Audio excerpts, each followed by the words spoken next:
It's not a bird, it's not a plane, it's Superhero Slate. It's a modern podcast where we talk about everything that's great, like movies, TV, superheroes.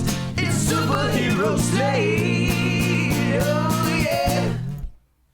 Hello everyone and welcome to Superhero Slate, the show where we run down the latest superhero entertainment news. We love TV, movies, and superheroes, so let's talk it all out. My name is Chris Dillard. And my name is Mike Royer. And this week, we're reviewing Black Panther, Wakanda Forever. It's out in theaters now. We just finished reviewing it for like an We hour. just got off that review, hot off the presses. We've got you updates on both Avatar projects, The Last Airbender and For the Way of Water, Mike. Oh, yes. Back in the light again. I think even when the first Avatar movie was out and around, the Avatar show was also still in the zeitgeist, so Yeah. they'll always be with us, I suppose. Has it never not been in the zeitgeist at this point? I could not tell you. For that, Deadpool 3 could visit old Fox franchises and more. Synergy over there at the Walt Disney Corporation.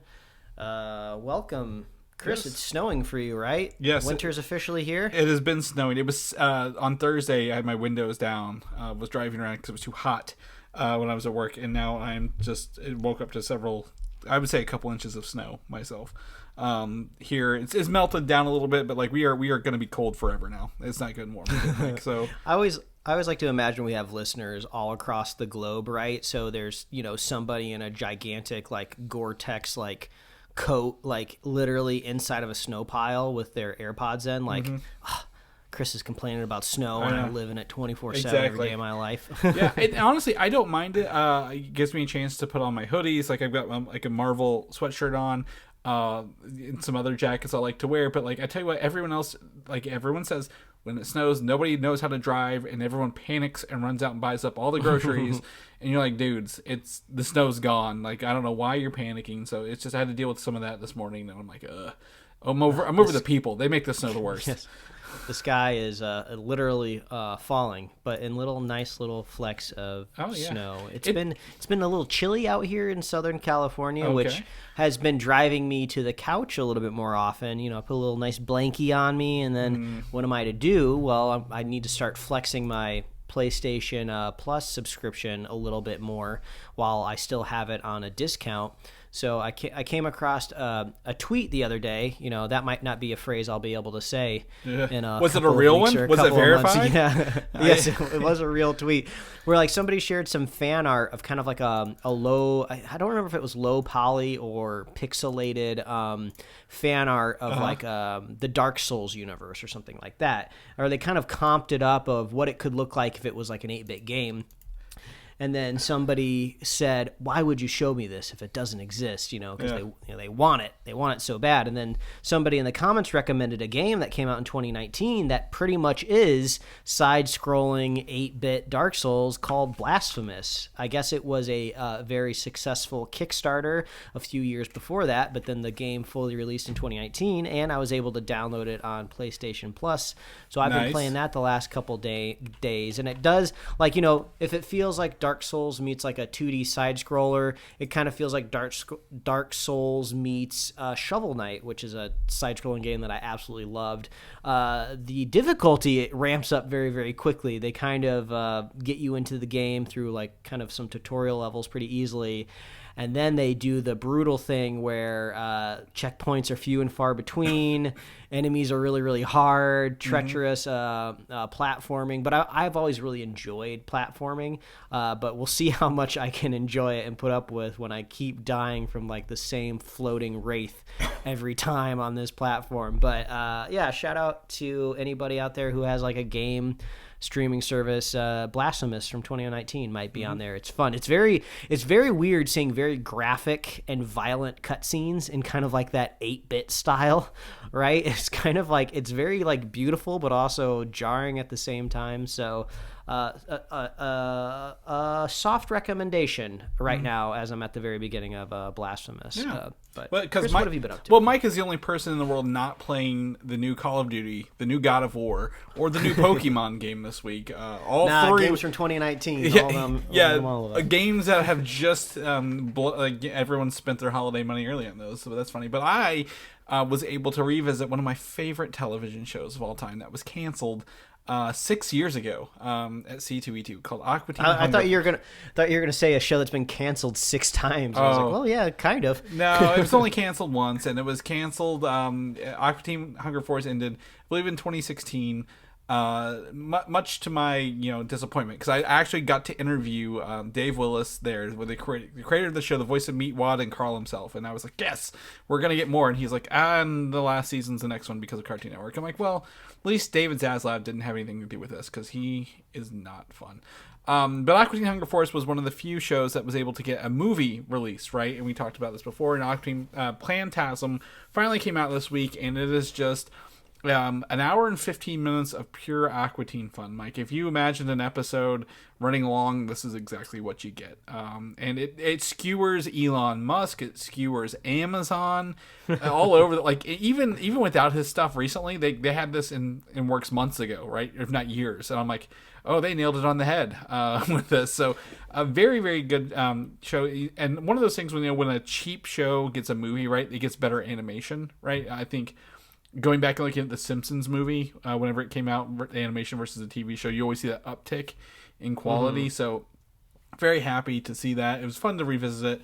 Again, it's only for purchase right now. Streaming will come in 2023. But if you get a chance to check this out somewhere, I highly recommend it. I don't think we'll ever get the show back, but it's fun to still revisit that with the characters, with the voices, so on and so forth, to do that. And then also, because it popped up in our group chat earlier, Mike, next week is the last week for the Great British Baking Show episode of the season. So I'm like, oh man, once this is done, I can finally start watching that Andor show Mike keeps talking about. Yeah. But that also has 2 more episodes left as well. That's not in our show notes, but that is my goal, is to start burning through that, so I end it on when it ends, rather than having to catch up there at the last week. So to do that, but yeah, Aqua Teen Hunger Force. Also been playing God of War Ragnarok, like I mentioned, new Call of Duty, and then the new Pokemon Scarlet and Violet drop on Friday. So my time is just tanked for the rest of the year, Mike. I don't. This is all I'm going to be doing, is playing those games. But yeah, let's jump into the news here. We're going to start with some really tragic news that came up yesterday. Kind of made the rounds, and that is Kevin Conroy, the voice of Batman from the animated series. I believe he was also in Batman Beyond and some more shows, has passed away due to a battle with a long-term illness he's had. Yeah, I believe it was, I don't know if it's been officially confirmed or not, but I believe he was fighting a form of cancer. Passed somewhere in his 60s. I don't remember the exact age, but he looked like towards the end there that things were getting pretty rough. So it's unfortunate when great people like that have to suffer for a long time. But I am honestly impressed for as sick as he may have been, that he was still out there acting, right? He was doing live action cameos in the Arrowverse. He was doing conventions earlier this year, even. Yeah, he was still voice acting. So he was not gonna. He was just not gonna sit on the sidelines and not do what he loved, which was being with his fans. Like me and you, we had a chance to, I guess, we did technically see him in person, but he was from far away on top of a stage when we went to see him at the Batman Beyond panel, I believe. He was in when they were talking about like an anniversary Blu-ray coming out, and he has nothing but admiration for his fans and his work. So it's very, very sad to see him go. And it's weird too, because I mean, he's obviously the iconic voice of Batman, and there's like a small part in my head where I'm just like, oh, can artificial intelligence keep this alive, right? Can we get enough recordings of this and be able to keep the Kevin Conroy voice around forever? But then there's another part of me that goes, well, he's not always going to be Batman forever, and maybe it's okay to let that go. And who knows, there could be somebody alive already or somebody being born tomorrow that one day might be just as great of a voice talent. So I guess it's always important to remember, even when you lose greatness, you can obviously honor them, especially when they're a very close character to you, but they'll always be more emotional connections you can make to characters in the future. And he came, he was a voice of Batman in a time when animation was kind of in his golden age for superheroes. We had the X-Men, Spider-Man, and the Batman animated shows all at the same time. So I know I'd go home and catch it on Cartoon Network, I believe, after schools, or it might have been on was that like a Fox show? Maybe I think maybe Fox Kids occasionally it would be on there. I don't remember, but that. And the other things, obviously he's been in other stuff, but I think, one of the things that I've been talking about recently is he was the voice of Batman in the Arkham games, even, right? And everything that we've ever touched, pretty much Batman, he's mostly been the voice of. So it is very, very sad to lose him. But like you said, we've had other Batman, but that doesn't tarnish his legacy as the character in the history of everyone growing up. Yeah, I wonder if I know that the future of that Dark Knight show that was being pitched to HBO Max was canceled, and then it was rumored that it maybe would be hitting Apple Plus. I was just assuming Kevin Conroy was attached to that, so I'm not seeing it on the notes here for him, so he might have known. Maybe it didn't do it then.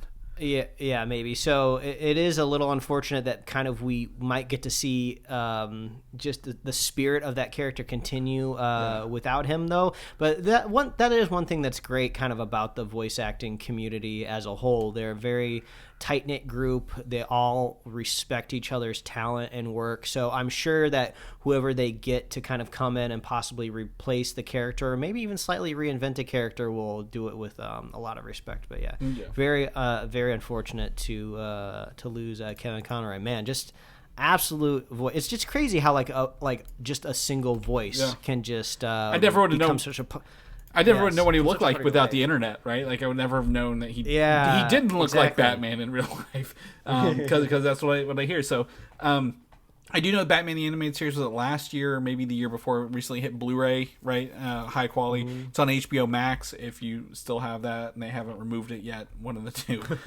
So you can always catch up on those episodes. That he also did the movie, The Mask of the Phantasm, right, from that as well. So check those out. And we're going to jump into another thing that you lost a huge actor. Black Panther: Wakanda Forever, the first Black Panther film post the death of Chadwick Boseman, and kind of carried on the same thing. It's not fun to go in there watching knowing that you're not going to get to see that actor again, right? That's it's great that it's a Marvel movie. It's great that we get to go see quality cinema, but it's not fun knowing that the actor is not going to be there in the role that you've known him for. But this movie's now in theaters, so if you've seen it, we did a whole review episode right before this, so you can go check that out. And if not, you can still listen to the first half. We always mark our spoilers before we get into it. But I was talking about the box office with Mike before this. This movie is looking to make around $190 million opening weekend, which is second behind only Doctor Strange and the Multiverse of Madness for this year. So that's great news for that movie. Obviously, moneymaker. You mentioned earlier the first movie was a cultural phenomenon, right? Entire communities were booking theaters for schools and neighborhoods to go watch this, to see for the culture. And this movie may not have that effect, but there's still a lot of people curious to go watch it, rather than maybe not in the same regards as before, because of how do they handle the loss, how does this movie going to shape up. So we can go into reviews a little bit, our spoiler-free thoughts on this movie, Mike, if we want to right now. And I think I'll just reiterate what I said on a review episode. It's like this movie, it's lofty. It's lofty goals. It was an uphill battle. What do you do when you announce a movie one way, you lose your actor, and you have to shift gears in every other way as well? Like, you don't just take the same movie. They didn't recast them. They didn't put somebody else in. They had to rewrite an entire movie about the not just the characters in the thing Loss and Grief, but the audience and the actors within the movie. How are they dealing with this? And I think it's a weighty movie. It's very thought-provoking. There's lots and lots of silence in this movie that makes you sit and kind of reflect that other films wouldn't do, right? They'd be probably a little noisier, a little more maybe on the nose. And I do respect this movie, what they did under the circumstances they've done. So I think it's a good time, but there are definitely not a perfect film. But, you know, again, to reiterate, I do not envy anyone who had to make the choices to get to this movie made to this point today. Definitely feel for them, but we do, and I think, Mike, you agree that they did make the best choices they could given the circumstances to get there. Mm-hmm. So yeah, they did their best. Yep. Not only with the loss of an iconic actor in an iconic role, but fighting the battle of releases of COVID and delays and, you know, things that other actors were saying in the real world during trying times. So yeah, crazy. And so what we ended up getting, I feel like maybe was obviously an outcome of all of that. But like you said, Chris, they did the best with a bad situation. And overall, I could still very much recommend this movie. There were parts that I felt like could have been a little bit better, but they kind of did what they needed to do, right? Was to continue the mantle, push things forward, and introduce new characters. My single favorite thing about this film is Namor. I love the actor. I love the character. The origin was smart, and I'm looking forward to see more of Namor in the MCU. You know, I didn't say this, Chris, in our spoiler cast review, and this still won't be a spoiler. But we do get to see an underwater city, which I don't believe that was something that we didn't think that we were going to see, right? Yeah. And something that I railed pretty heavily on with the Aquaman movie is I don't think underwater cities are very visually entertaining to look at. Mm-hmm. They're kind of hard to wrap your mind around, and if you want to render them accurately under the water, they're very dark and dingy. Yeah. And more of the same in this one as well. I've just come to accept the fact that I am not entertained by underwater communities. Yeah. A very weird, specific niche thing that you also don't come across that often, but I'm still holding out hope. I mean, we got one more underwater movie this year, right? I said, boy, do I have a movie for you to watch next month with water in the title. Yeah, and who knows? It is called The Way of Water, but I don't think we've seen anything living under the water that wasn't specifically fish. I don't think we've seen Na'vi breathe in water quite yet. But yeah, still waiting for that filmmaker to crack an underwater city that I actually want to be in. And I don't even know if that's possible at this point, right? I think what I liked about this one was more is, you know, again, Namor, the culture it come from, it's, you know, they borrowed that culture. I think for Aquaman, it didn't feel unique enough. It's just like, hey, here's some shells and some fish and stuff. But this one was like, hey, this is the culture and this is where they took it under the water kind of thing. So I think I'll give them that credit. But I agree. I want more. I want to spend more time down there in Telecon. But I felt like the film was a little bit long with some parts that could have been trimmed.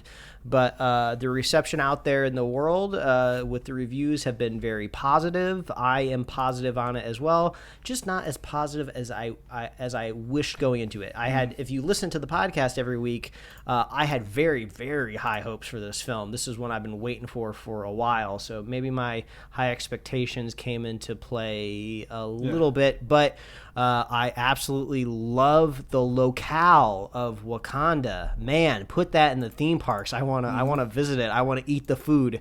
Take my $15, Disney, to give me like one little Wakanda pastry or whatever. Like I want to experience that. So looking forward to the possible Disney Plus series that might be coming out of this. And then you go over to the Namor Water Park next door. Yeah, Namor Water Slide. Yeah, that's right. You get your Wakanda City and your Namor Water Park. So, but it's in theaters. You can go check that out. Again, we don't want to spoil anything for you. There's lots to be had, lots of characters to meet, and lots of stuff to find in that movie. So it's in theaters.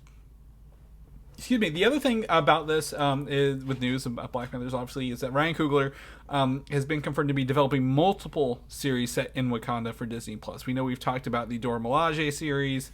There's probably several more along the way. We just don't know, right, in the pipeline. So like you said, you really want to learn more about Wakanda, Mike. Well, this is your opportunity. It sounds like they're going to get some shows, maybe some specials, presentations, one-offs, so on and so forth. So, which is great. And I think the other thing is, I don't think this is the last time we will be visiting Wakanda anytime soon. I think I'm looking forward to going there more. Let's get back into some happier thoughts here. Less people passing, more on news coming in here, and that's the Spider-Man. So the rumor is that it has not already. It's very close. Tom Holland has reportedly signed his new contract with Sony and Marvel for Spider-Man appearances. So this is great news. I think Tom Holland's been a great Peter Parker, great Spider-Man, right, through his 3 movies and his other appearances in Infinity War and Civil War, I guess, when he showed up. So this could be a good point to of those 2 or 3 mysterious question marks that we've seen on the MCU timeline that's been presented to us. Got to wait till those contracts are signed before you can announce the next Spider-Man movie, right? So, the other part of that is it's Marvel and Disney have never announced a Spider-Man movie release date. So that's where the big question mark comes in. Because Sony does, right? Sony's technically the releasing company, and they've never been on the other, I guess, timelines, weirdly enough. But even then, Sony can put it out any time, and we would love more Spider-Man, right? I think that's great. Where the No Way Home ended, I think is a great opportunity, a new kicking off point for a new trilogy. If Tom Holland does this, he would be, I guess, maybe the first character to sign up for 2 full trilogies, right? Thor's had 4 movies. Everyone's cross-pollinated, but title movies. Thor's had 4. This contract is reportedly have 3 movies and another 3 appearances, so probably the 2 Avengers movies and another one coming up, Mike. But this does not include Disney Plus, apparently. So he will not be in Daredevil, Born Again, is what a lot of people were hoping he would appear in New York. So I would love for him to appear in that, but if they can't get him for Disney Plus, I guess. Yeah, I feel like previously, right, we were pitching Spider-Man for a Young Avengers, right? Because when those rumors were kind of floating around, he was still in high school. But I feel like now that he's on the other end of No Way Home, he's gone through so much loss and forced kind of maturity. Yeah. And he's seen alternate versions of himself. He seems he's going to be too jaded. He's too fractured, I feel like, to be in like maybe a slightly chippier Young Avengers situation. So I guess I wasn't anticipating him to be on Disney Plus. So now it seems like it's set in stone via contract. Yeah. Well, I think the other big part of this, what's great is what was left behind at the end of No Way Home, Mike. A little bit of Venom. So are we going to get that dark suit for Secret Wars, which is where he actually got the black suit in the comic books? Like, there's a lot of opportunity and quote unquote synergy, if you will, for those two to line up. But I would love to see a proper, not Venom but black suit Spider-Man saga, right? In the MCU. The Venom movies are what they are in Sony. There's a third one coming. They've already done Carnage, so. What's left for them? How do they bring this into Marvel? I'm excited to kind of see what happens here. So, I think no one's sad about this news at the end of the day. Did Mobius have a line item anywhere in that contract? No. Maybe we can, no. No, there was a book about with Avi Arad in it that came out this week. He's like, he hates what Sony did with Marvel. He's like, why would they do Spider-Man? This contract was all about money. I'm like, owning Spider-Man and making movies is all about making money. I mean, even his dumbass did stuff. Like, you look at Spider-Man 3, right? And the Amazing Spider-Man stuff. Like, he just ruined those. So I'm glad he's locked out of these other movies kind of going forward. So, I'm excited. Excited to see more Spider-Man. I'm also excited to revisit Deadpool, Mike. We've been away from Deadpool for far too long. I mean, remember when this was just like a previs scene that Ryan Reynolds leaked online so we could all get excited to get the movie made? Feels just like yesterday, right? It does. I remember that. I think we covered that in our show early on. But rumored Owen Wilson will appear as Mobius from the TVA. His Loki character in this. So apparently this will maybe how they tie it into the MCU a little bit more as he's popping through multiple universes or timelines.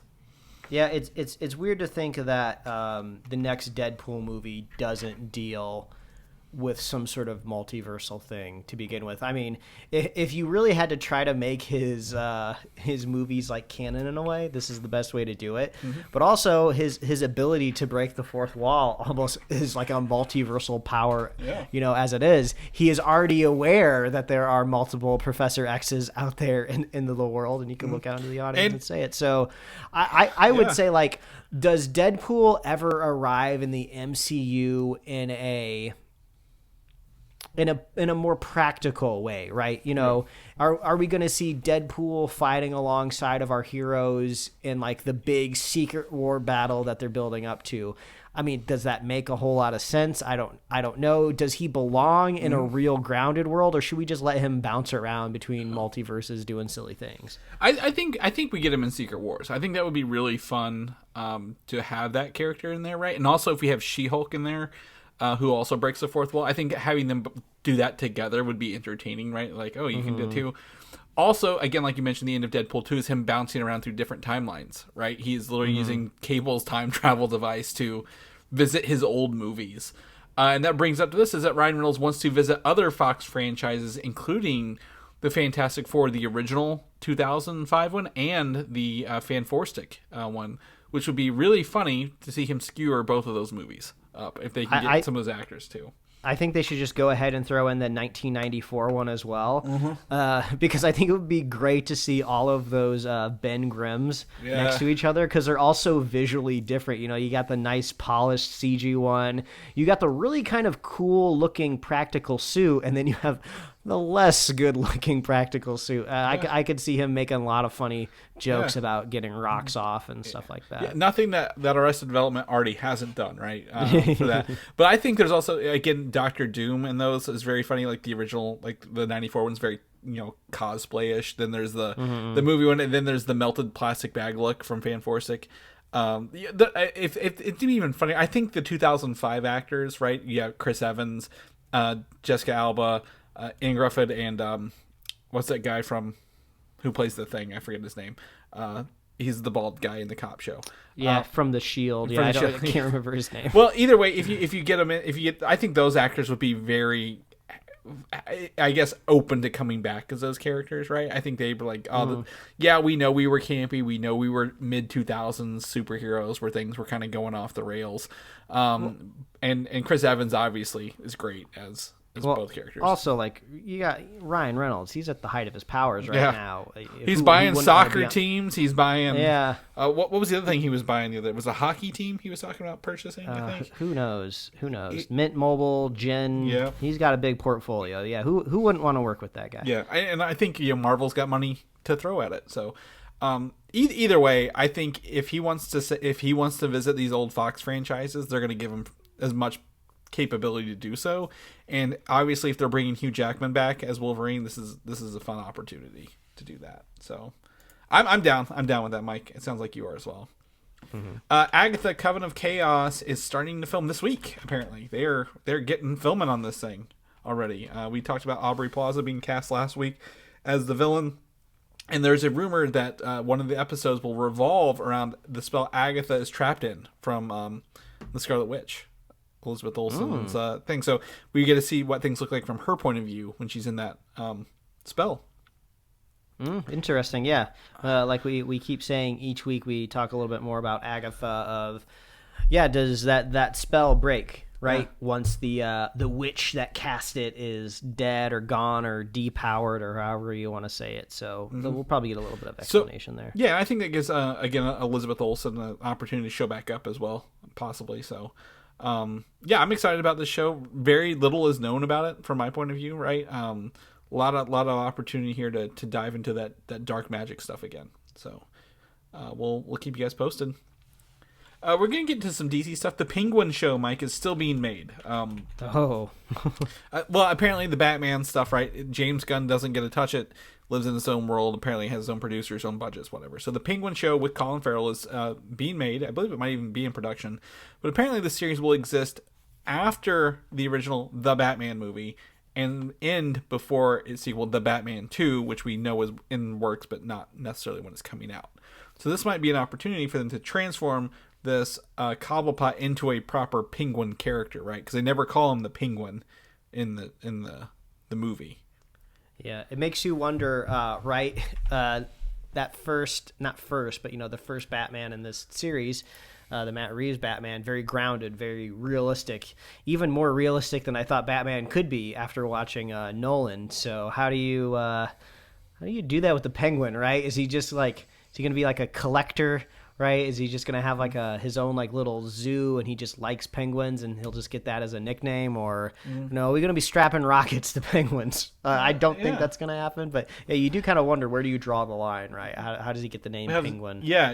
Does he put on the weight like, the Penguin's known for? A very rotund gentleman, if you will. Mm-hmm. So I think there's opportunity for it, but at the same time, I think, Colin Farrell was a great character as Oswald Cobblepot in that show, right? Gangster film, so a gangster series would do this. I don't know how many seasons it would need to have to wrap it up, but sure, fine by me. Let's see some quality DC content.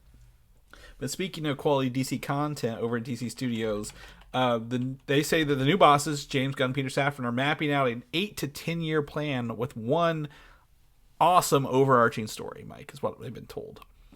That seems pretty fair. I believe, MCU took 10 years, 11 years to get from Iron Man to Endgame, right? So 10 years is great if they can fire on all cylinders, right? Wink, wink, hint, hint. But, because I've never heard of this social media site before until last week, James Gunn shared an image of Lobo. It says logo here. Lobo, the intergalactic bounty hunter, on Mastodon earlier this week, which people are taking as, they're making a Lobo movie. And Jason Momoa said, they're going to announce one of his dream projects soon, and he's always wanted to be Lobo.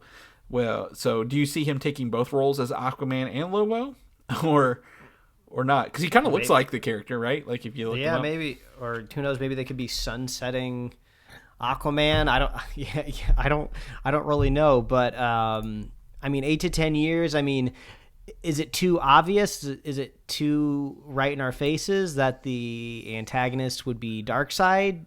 It's basically the equivalent of Marvel's Thanos. Do they maybe try to go in a different direction? If there was a different direction to go, I don't know a whole lot about overarching big baddies in the DC lore, but it would be, I think they should probably maybe pick something else, just so it's not so similar in a way of just kind of like a big kind of gruff alien. Yeah, wanted to mess stuff up. Yeah, and again, Darkseid and Thanos were created at the same time, I believe, in the same era. And there's a lot of DC characters that haven't been tapped, and I believe there's opportunity to do that. And doesn't need to be a space person, Could it be someone? I think Brainiac's the best choice, but I don't know if we're gonna get him over there. But if they're going into space, Lobo, an intergalactic bounty hunter, pretty cool. He did have a brief stint on what was that sci-fi show? Not Gotham, Krypton. About Superman's grandpa. So huge opportunity there. And I think Jason Momoa, if he wanted to do both, I think they'd let him, right? I think they'd be like, yeah, sure, fine. It's whatever. Marvel did underwater stuff. They're doing it better. We don't need Aquaman anymore. I'm kidding. Yeah, so that's over at DC. If anything else pops up, we'll let you guys know. Or you can just join Mastodon, whatever this is, and follow James Gunn. Indiana Jones is supposedly getting a series. Now, I don't know if this is like a TV series. It's probably a Disney Plus series, right? Like that's when we say series, and it's Lucasfilm. But it will apparently be following Abner Ravenwood, which is Indiana Jones' mentor, where he learned all this stuff from. And Marion Ravenwood's father. Marion was his girlfriend, father to Mutt, if you remember the fourth Indiana Jones movie, which people love to forget. But no one, this character, Abner Ravenwood, has never been depicted in shows or like told what he did. So I think if they want to tell stories and follow him, there's a good opportunity to do so without recasting Indiana Jones, and they have clear creative control over it.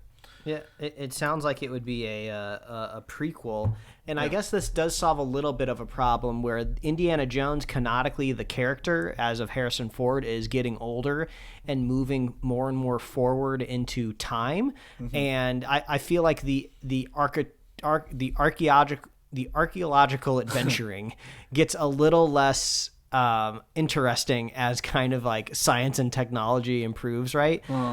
So if we go back in time, things get a little bit more rugged. You gotta be more boots on the ground than you used to be before. So yeah. I could see that working, and also you're detached enough from, like I wonder if Indy would be in the show at all, like as like a kid, a young Indiana Jones Chronicles. Yeah, maybe, who knows? But yeah, I agree. I think they could have him. They could also have young Marion if they wanted to, right? As his daughter. But you're right. Like if they go backwards, pre this World War II, is this World War One? I guess not Nazis, but World War One era. They're fighting maybe before that. So I agree. There's opportunity for them to go to all these locales and visit older stuff. I'd be excited to watch this at the end of the day, right? I think it's a fun little jaunt through time at the end for that. Star Wars, Mike. This is not Andor news, so pump your brakes. I know you're excited. You like it when I say the word Andor. But right before the show, this was news I wrote yesterday. Studio Ghibli was teasing a collaboration with Lucasfilm. Studio Ghibli, Mike, can you tell us some of their main works? Your bigger. Oh, they made your Princess Mononoke's, your Spirited Aways, your Porco Rosso's, My Kiki's Neighbor Delivery Service. Totoro. Yeah, Totoro, iconic Japanese animation studio that is kind of very well known for, like, I guess maybe not succumbing to the Hollywood industrial complex, right? So when I saw this news that they were going to be kind of collaborating with Lucasfilm and Disney Plus, I was like, whoa, really? That's like very forward thinking for this kind of very old school animation studio. Mm-hmm. Yeah. So they don't normally do collaborations, right? You mentioned they're very independent. They're doing what they want to do. I believe, was it a couple years ago, was it Earwig and the Witch was like their first like 3D style movie. Kind of thing. But we got this news that like, oh, they're working on something, and they announced it literally, and it's on Disney Plus already. It's a short about Grogu called Zen.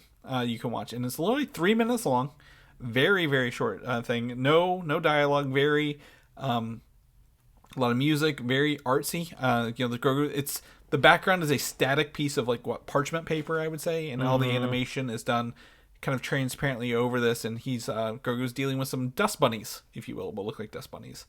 So it's a fun little short. It's very short. I don't think kids would be entertained as much. But yeah, this almost feels like for what it is, it almost feels like it was maybe.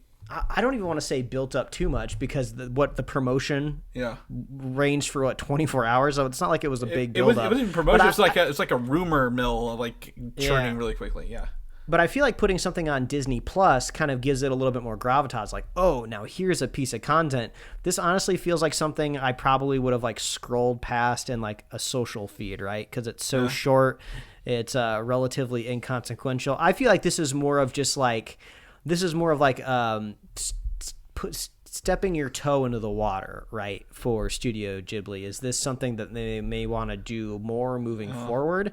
I feel like Disney Plus needs Studio Ghibli more than Studio Ghibli needs Disney Plus, right? They are kind of the prestige, and like Disney Plus is just kind of like, I guess maybe if they want to reach more audience. So this just kind of feels like a testing ground maybe for both outfits. Correct me if I'm wrong. Now every other Studio Ghibli thing is on HBO Max. Is that correct still? Yeah.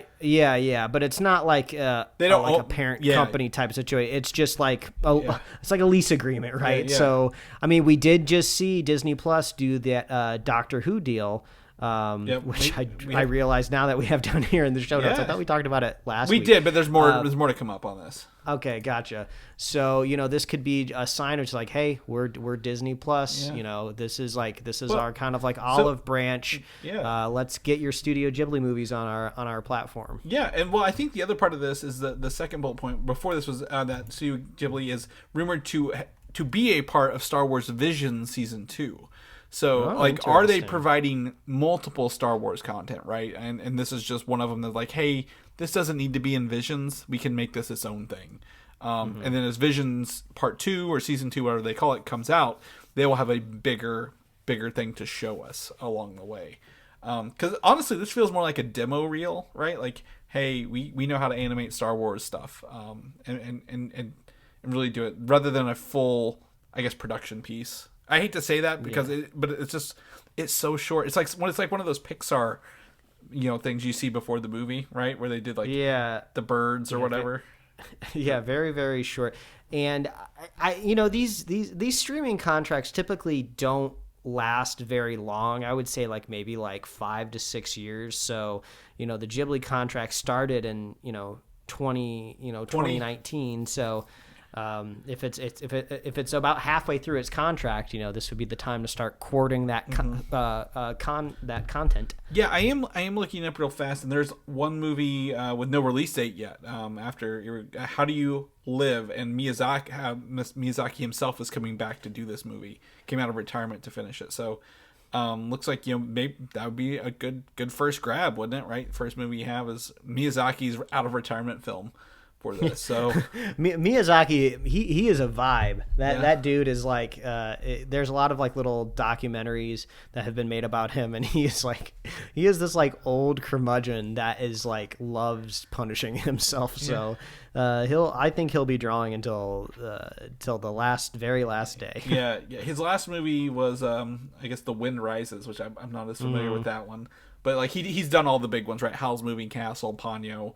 Spirited Away, so on and so forth. So yeah, very, very interesting for that. So go check that out on Disney Plus. 3 minutes. We said we just watched it right before this.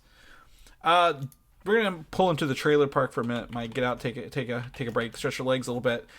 John Wick Chapter 4 surprise dropped a trailer this week. I actually didn't think we'd get a trailer, and I guess I'll see it before my showing of Black Panther, so that was fun. But it features Keanu Reeves and Donnie Yen going at it. Seems to be we're gonna learn about John Wick's family at the table in this movie, Mike, but delivers on all the classic John Wick stuff: rain, neon lights, and fighting to the rhythm of guns. Yeah, it looks. I think the main takeaway I had from this was I didn't get any sort of like narrative hint that this was like the final outing of John Wick. I was looking for the last installment, the last ride. This is your final task, John. Something along those lines, and it wasn't anywhere. So this is very much it's just part 4. So it seems like we will be seeing more of John Wick after this. I believe Chapter 5 I said is the last one. I think knowing that, but honestly, I mean. With this, there's the Ballerina movie or series, right, coming out with Ana de Armas, John Wick, and then I think that might be the prequel series. So John Wick is one of those, I wouldn't say lightning in a bottle, but it's just like one of those franchises that's going to be everywhere for a little bit. It's in like 20 years of just John Wick content, whether it's Keanu Reeves or elsewhere. But this is fun. I'm excited to kind of get back into this. He did say that the iconic line, "I need a gun" to Lawrence Fishburne from The Matrix, right? Because they were both. He's like, "I'm gonna need a gun," and it's like, oh, okay, that's the line he tells him in The Matrix. So that's really fun to kind of see that. So that's coming out 2023. So you can check that out. We have a link in the show notes. The other trailer, while we're here in the trailer park, is The Witcher: Blood Origin. So this is the prequel series that will come out on Netflix and debuting December 25th. I did not know this is only a 4-part event. I thought this was like a longer series, like an 8 to 12 episode series, but it's only 4 episodes, 4-part events, what they're calling it, and stars Michelle Yeoh. I believe she was the main actress in Everything Everywhere All at Once. Is that correct? Mm-hmm. And also in Shang-Chi. So it looks pretty cool. I mean, The Witcher. A lot of people are off of it because Henry Cavill's leaving after season 3. That's not even out yet, but. This seems to be pretty cool. A lot of fighting, a lot of sword fighting. Yeah. The fan base is very divided. Yeah. If you go into any of like the kind of the internet replies to these postings, like they are just like, "You took Henry away," or like, and then people will say, "No, he did it on his own choosing," and then they'll say, "Henry knew it was all coming, so he left. It was all coming down." So. Yeah, it's a bit of a mess over there for Netflix in this universe, but we'll see if they can write it. Yeah. Overall, I think not having watched season 2 of The Witcher, this still looks fine. A lot of sword fighting, a lot of fantasy elements kind of going on here, so looks pretty cool. And then, like you mentioned, Doctor Who. We're going to talk about Doctor Who for a little bit, Mike. I've been rewatching Doctor Who, the 2005 series, with my wife for the first time. And all she keeps asking, she's like, when are the Daleks going to be here? Is our Daleks in every episode? I'm like, you just need to pump your brakes a little bit. We'll get to the Daleks. And we finally got to the Daleks. But Disney Plus is not only distributing the show in every country outside of the UK and Ireland, but is also helping finance the show going forward. I did not know this until this week. So that means they will about triple its normal budget that they make over there with the BBC for every episode going forward. Yeah, since the BBC is like kind of a public works over there, Disney can't just outright, buy it. It's not owned by a corporation. It's owned by the people. Yeah. Which is kind of aspirational, Yeah. So the best that they can do is, fund part of it and then put it on its platform. So yeah.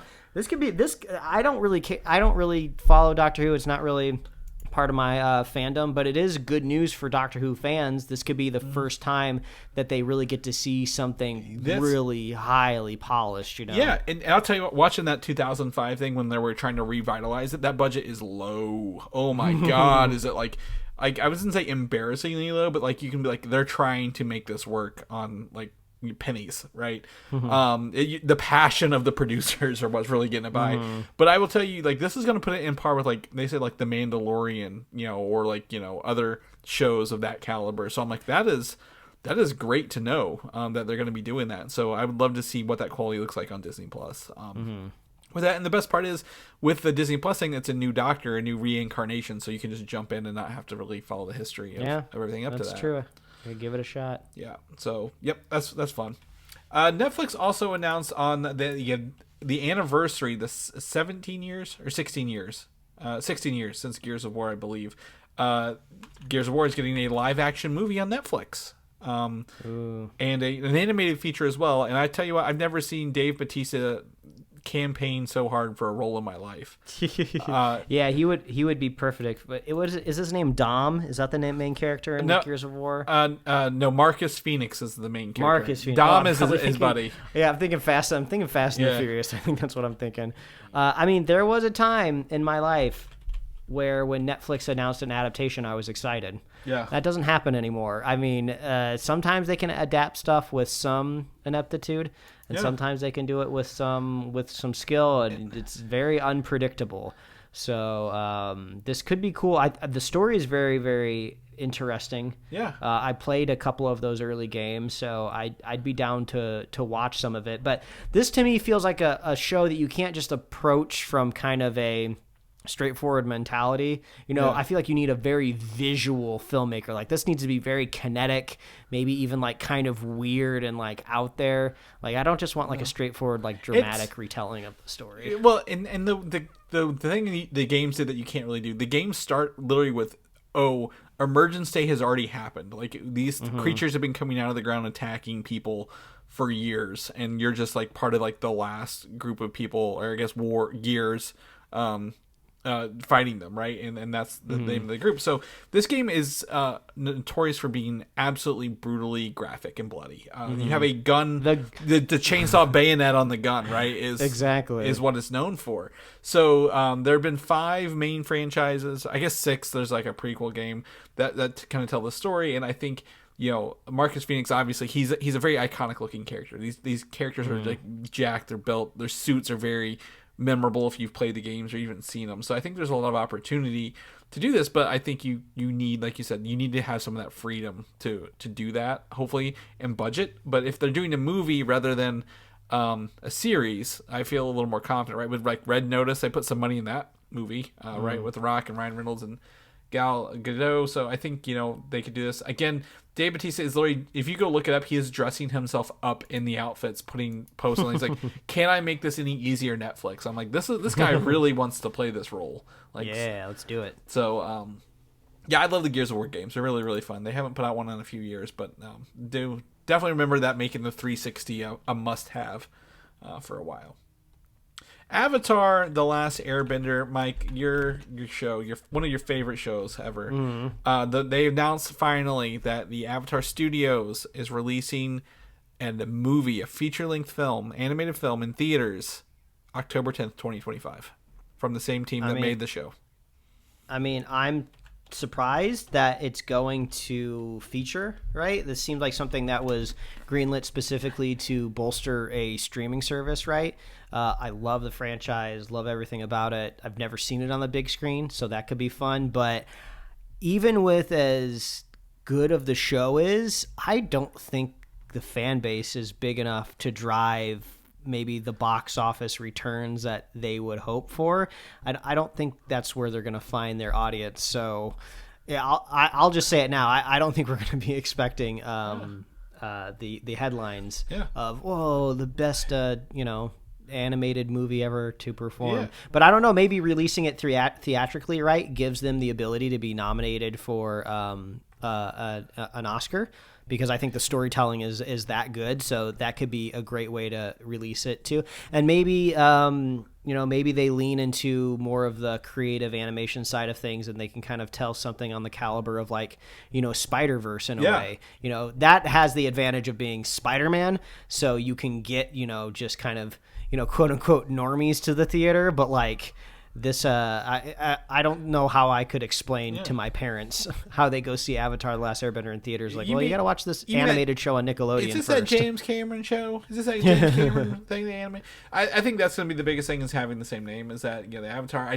I think this movie, they said, is focusing on the young adult versions of the characters. So Aang, Katara. You're gonna have to help me out with the other three. The Earthbender chick. Toph. Toph. Yeah, Toph. Sokka, and the guy who has the fire dude. Either way, yeah, exactly. But I think I'm not the target audience for this movie, obviously. But I will definitely go watch it. But I think that's aging them up out of their their younger teens or whatever is a good opportunity to tell a more adult story as well. We know there is a story later, The Legend of Korra, which is when she's the Avatar after Aang. So what does it look like? What does the world in between the two shows look like? And this is, I think, a good opportunity to tell that story with the movie. So again, I'm not I've not lived this whole show forever, but I'm very excited to watch it. And see what's going on. And then this is running concurrent, or I guess separate, than Avatar: The Last Airbender, the live-action show on Netflix, which I believe is done filming its first season. So, Zuko's the guy's name. There it is. I haven't pulled up You yet. got there. Yeah, I got it. I was looking at the Netflix cast. I'm like, this doesn't make any sense, but there it is. So I figured that was good news for you, Mike, and other fans of Avatar: The Last Airbender. The other movie, Avatar: The Way of Water, which is James Cameron's sequel, coming up to his, I guess, movie, just Avatar, has a 3-hour and 10-minute runtime. If you thought Black Panther was long, add 30 extra minutes to it. That's gonna be. Yeah, I saw that there was a quote from James Cameron where he was talking about the runtime, and he was like, "Well, we didn't really get to focus a whole lot on emotion in the very first." Film, so it seems like he's going to delve more into the lingering the shots that just focus on the animation and being emotional. Yeah, who knows? I mean, that latest trailer, I got to see it on the big screen in front of Black Panther. It looks really, really good. We'll wait to see if I can reconnect with Pandora. That big text that splashes on the screen that says "Welcome back to Pandora," and I was like, okay, I'll come back. The only Pandora I'm going to go back to is the one from the Borderlands movie that we've not seen anything from, so I know that's coming. I would say, wait, I got to see this here, but I did not know this news came out that James Cameron actually wrote another script for Avatar 2 called The Higher Ground years ago, before this one, and just totally threw it out the door. He was like, I think his exact words were like, we wrote it and it really didn't do anything. It didn't surprise people, so we just tossed it out and started over. Because he started going down in submarines. He was just like, ground? Mm-hmm. Who needs ground? I'm underwater. Look, this movie's all about water. Screw the ground. I watched that trailer and I told Mike, I was like, it looks like Titanic, but on Pandora, because there's a scenes where Zoe Saldana's character and another one are under a boat sinking in the water. I'm like, oh, it looks like Titanic. Very, very close to Titanic. So I think we'll get some parallels there. But before we wrap it up, actually, I was gonna say, seeing that before Black Panther was great, but a Quantumania trailer before Black Panther was fantastic to see on the big screen as well. Very, very emotional, but like and impactful. But I think the other thing that I saw was like it was Creed 3, and then Ant-Man. I'm like, hey, that's Kang twice. That's Kang fighting Killmonger. So. Yeah, and he's also in another trailer as well. I didn't get the Creed one, but he's in like he's like in a Korean War movie that's coming out where he's like a fighter pilot. So there's a chance that you could have been in a theater and saw Jonathan Majors in 3 different movie trailers before your movie. So yeah, he's taken over the cinema. I mean, yeah, as King, so that's pretty cool. All right, Mike. Well, we're gonna wrap and keep it short because we did 2 episodes this week. But if people know what you're up to, what you're doing, where can they find you at, my friend? Oh, they can find me at Mike Royer Design on Instagram, TikTok, and possibly Twitter if it still exists. Chris, if people want to find you, where can they find you? Find me on Instagram, Valdan87, or Twitter, Valdan, VALDAN, but that place is burning down. It's burning down so fast. If that's still here, staying the next week, I'll be surprised, but that's not for this show to talk about.